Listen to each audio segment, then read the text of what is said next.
Assalomu alaykum, hurmatli obunachilar. Bugungi sotuvga chiqqan uyimiz 4-dahada bo'ladi.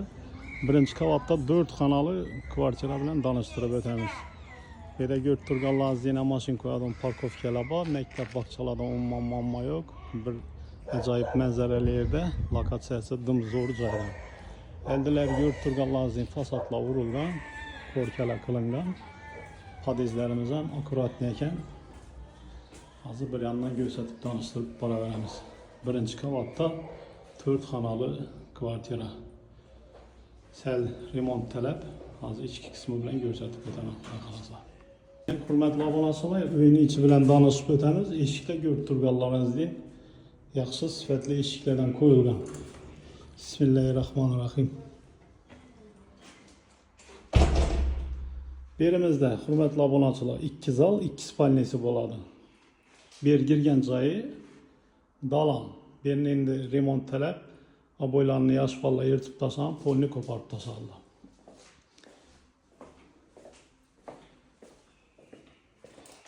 Birinde yine 2 altılık verandası var. Aynalarımız hem yeri akvar işotkeler koyulgan. Bir de aboyla urulgan. Plitkeler, gaz plite. Kuhunye mebillerin var eken moykeleri var. Bir girgen joyimiz şimdi dalan hesabı.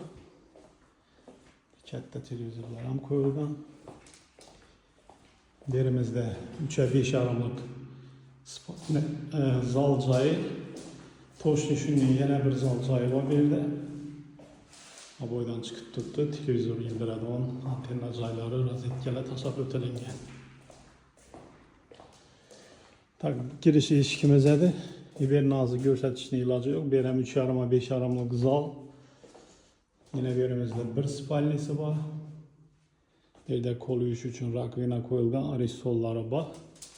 Birimiz sanuzul. Bir de unitaz vanna var. Yanımız bolaman olsa spalni. Kat yolunu şöyle joylashtirgan ekanlar. 4 xonadan ibaret.